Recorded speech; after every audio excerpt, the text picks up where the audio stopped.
Baik, di sini kami dari kelompok 1 akan mempresentasikan mengenai relatif magnitude dan transmission loss. Next.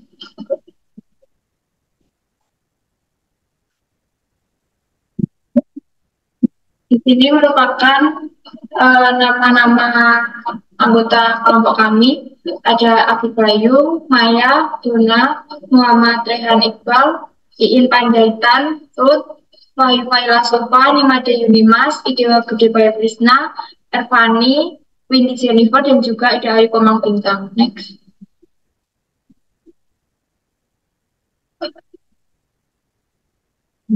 Berikut merupakan visi misi ilmu kelautan. Next.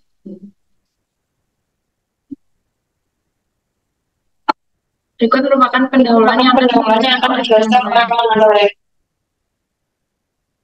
Baik, saya akan menjelaskan tentang pendahuluan. Menurut Riko 2015, gelombang akustik merupakan gelombang mekanis yang memerlukan medium untuk perambatannya. Mediumnya dapat berupa medium cair, padat, dan gas. Dalam praktiknya, gelombang akustik memegang peranan penting untuk area bawah laut dikarenakan gelombang elektromagnetik hanya dapat berpropagasi di atas permukaan laut. Di sini, pada pembahasan materi kami ada dua garis besarnya, yaitu pertama ada magnitude relatif dan yang kedua ada loss transmisi.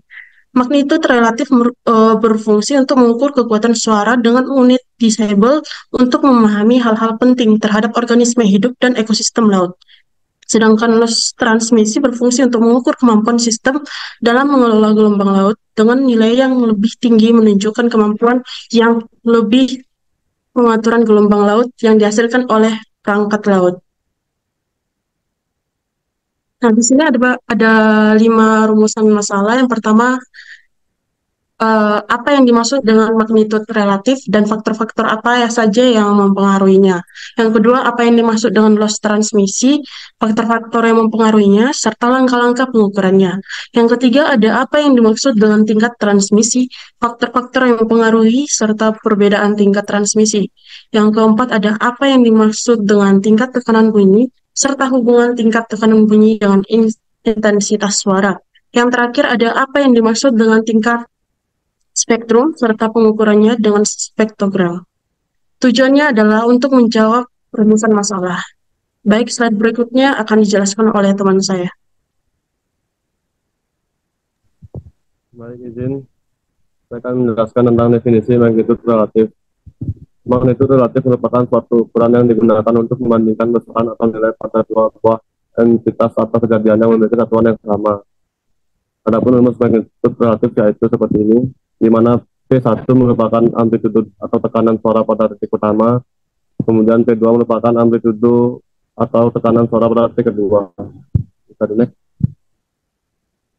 Baik, selanjutnya yaitu faktor yang mempengaruhi magnitude relatif.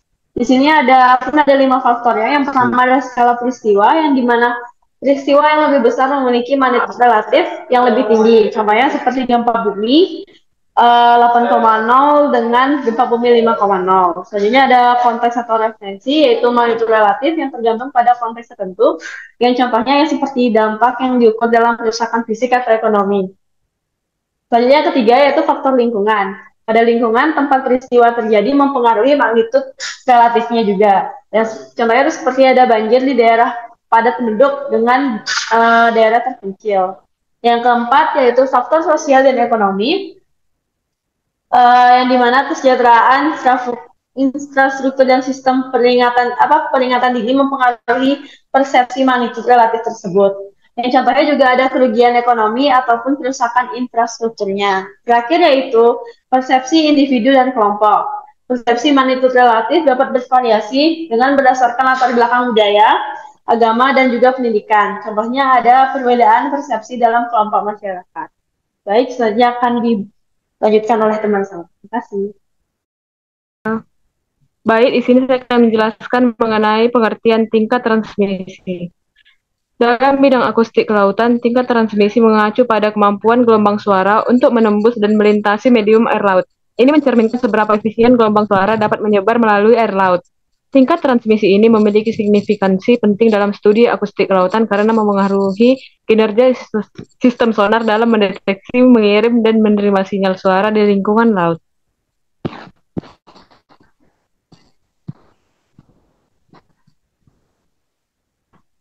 Next slide. Faktor yang mempengaruhi tingkat transmisi dalam lingkungan laut. Yang pertama ada kedalaman air. Kedalaman air dapat mempengaruhi sejauh mana gelombang suara dapat menembus air laut. Semakin dalam air, semakin besar kemungkinan gelombang suara untuk menyebar dengan sedikit hambatan. Yang kedua ada suhu. Perubahan suhu air laut dapat mempengaruhi kecepatan dan kemampuan gelombang suara untuk merambat. Perbedaan suhu yang signifikan dalam lapisan air dapat mempengaruhi tingkat transmisi secara keseluruhan. Ketiga, salinitas. Kandungan garam dalam air laut juga dapat mempengaruhi kemampuan gelombang suara untuk merambat. Salinitas yang tinggi biasanya meningkatkan kecepatan transmisi suara. Yang keempat, kekeruhan air. Kekeruhan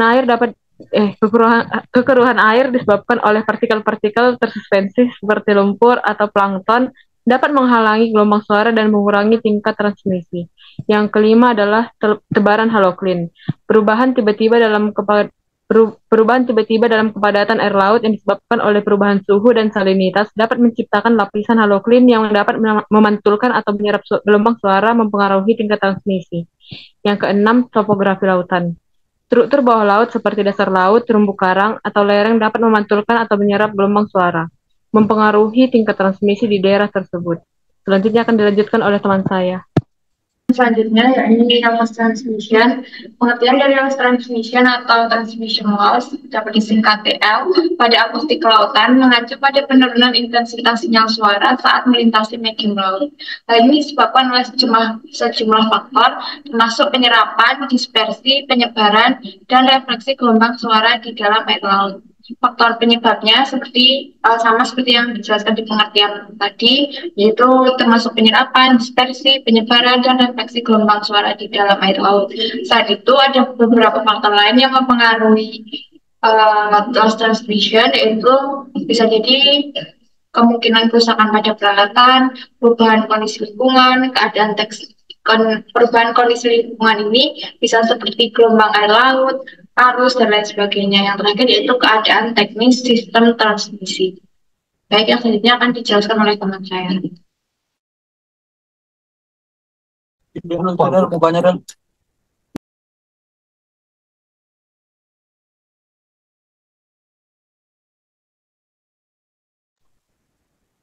Baik, perkenalkan nama saya Idewa Gedebe Krisna Saputra dengan NIM awalan 22 dan akhiran NIM 84. Di sini saya akan menjelaskan mengenai langkah-langkah dari loss transmission.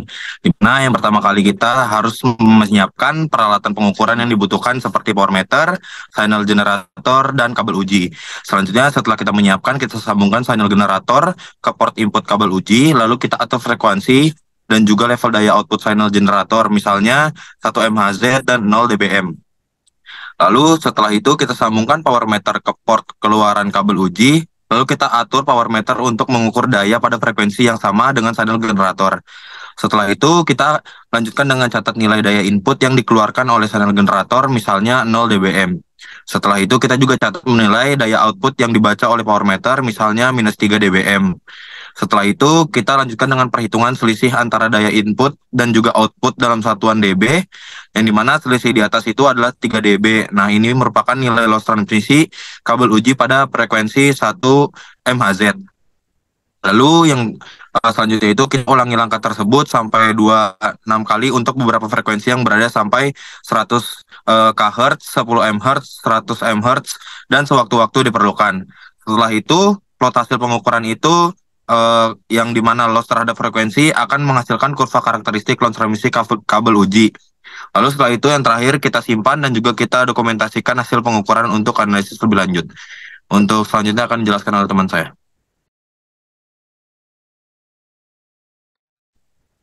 Baik, selanjutnya perbedaan tingkatan transmisi antara medium padat, cair, dan gas. Yang pertama ada medium padat. Dibandingkan dengan medium cair dan gas, gelombang bunyi merambat paling cepat di medium padat. Ini disebabkan oleh dua faktor, kerapatan medium dan elastisitasnya. Yang kedua ada medium cair. Elastisitas medium cair juga dikenal sebagai modulus Bar atau B, dan kerapatannya adalah elastisitas medium. Laju bunyi meningkat seiring dengan nilai modulus bulk yang lebih tinggi dan kerapatan medium yang lebih rendah. Yang ketiga ada medium gas. Dalam medium gas, suhu udara dan massa relatif gas atau udara mempengaruhi kelanjutan cepat rambat bunyi. Selanjutnya akan dilanjutkan oleh teman saya.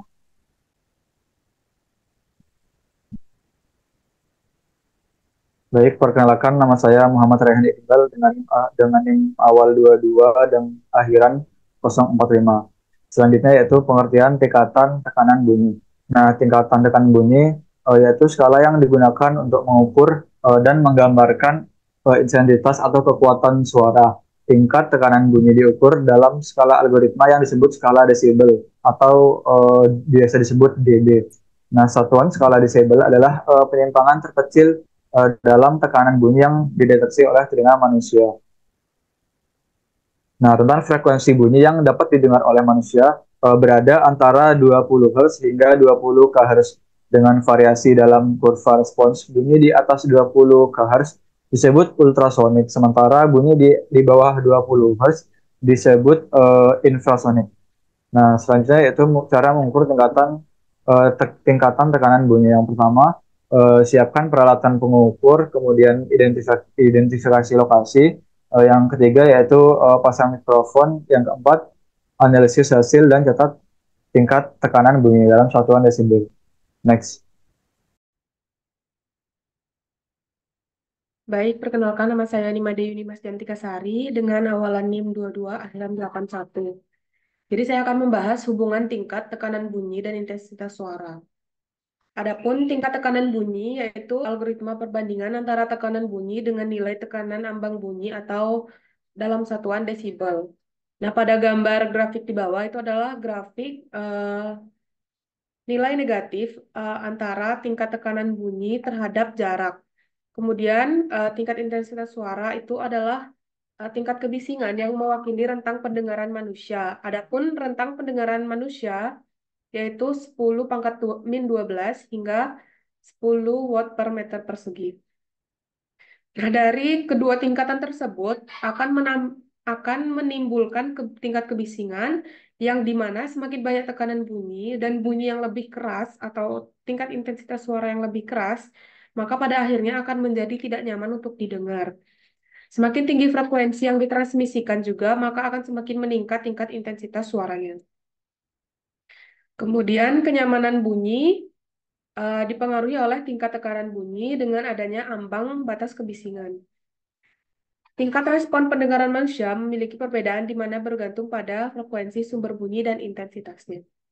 Bisa dilanjutkan oleh teman saya. Terima kasih. Saya Waifela Sufa dengan NIM awalan 22 akhiran 77. Di sini saya akan menjelaskan tentang pengertian dan proses pembentukan spektrum suara. Spektrum suara adalah representasi grafis dari suara yang dapat dilihat dalam bentuk gelombang frekuensi. Setiap suara memiliki spektrum yang berbeda, yang ditentukan oleh jumlah getaran pada setiap frekuensi individu. Spektrum suara biasanya disajikan sebagai grafik, baik kekuasaan atau tekanan sebagai fungsi dari frekuensi, yang biasanya diukur dalam desibel dan frekuensi diukur dalam getaran per detik atau ribuan getaran per detik. Selanjutnya, proses pembentukan spektrum suara yang pertama yaitu perekaman dan pengolahan suara, di mana suara direkam dan diolah menjadi format digital. Lalu ada metode fast Fourier transform, yaitu mengubah sinyal suara dari domain waktu ke domain frekuensi.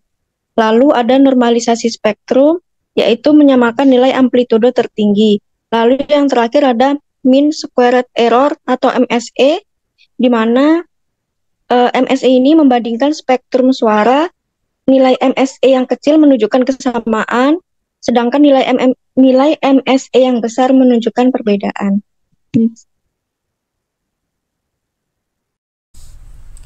Baik, sebelumnya perkenalkan saya Iin Panjaitan dengan NIM awalan 22 dan NIM akhiran 056. Di sini saya akan menjelaskan pengukuran tingkatan spektrum dengan spektrogram. Nah, apa itu spektrogram? Spektrogram adalah grafik yang merepresentasikan intensitas frekuensi suara terhadap waktu. Spektrogram ini berdasarkan dimensinya dibagi menjadi dua, yaitu yang pertama ada spektrogram 2 dimensi. Spektrogram 2 dimensi menampilkan informasi tentang waktu pada sumbu horizontal atau sumbu X, frekuensi pada sumbu vertikal atau sumbu Y, dan tingkat amplitudo atau magnitudo suara diwakili dengan berbagai warna yang bervariasi. Yang kedua ada spektrogram 3 dimensi. Spektrogram 3 dimensi menunjukkan waktu pada sumbu horizontal atau sumbu X, frekuensi pada sumbu vertikal atau sumbu Y, dan tingkat amplitudo atau magnitudo suara pada sumbu kedalaman atau sumbu Z. Walaupun memiliki dimensi tambahan, spektrogram 3 dimensi tetap menggunakan gradiasi warna untuk memvisualisasikan tingkat amplitudo suara dengan lebih jelas. Selanjutnya ada langkah-langkah membuat spektrogram untuk mengukur spektrum suara. Yang pertama yaitu rekaman atau seleksi sinyal suara. Yang kedua pemrosesan sinyal. Yang ketiga pembagian sinyal ke dalam jendela atau windowing. Yang keempat transformasi Fourier. Yang kelima perhitungan spektrogram. Yang keenam pengaturan parameter. Yang ketujuh visualisasi. Dan yang kedelapan simpan spektrogram. Perkenalkan, nama saya Windy Jennifer Sarakapisa dengan NIM awalan 22, NIM akhiran 113. Kesimpulan, magnitudo relatif adalah ukuran seberapa besar atau pentingnya suatu peristiwa dalam situasi tertentu yang dibandingkan dengan yang lainnya. Tingkatan transmisi adalah ukuran yang menggambarkan sejauh mana suatu medium atau materi yang memungkinkan cahaya atau energi untuk melewatinya. Loss transmisi merupakan penurunan intensitas sinyal suara saat melintasi medium air atau laut. Tingkatan tekanan bunyi adalah ukuran yang mengukur kekuatan atau intensitas suara. Spektrum suara adalah representasi grafis dari gelombang frekuensi suara. Sekian dari kelompok kami, terima kasih.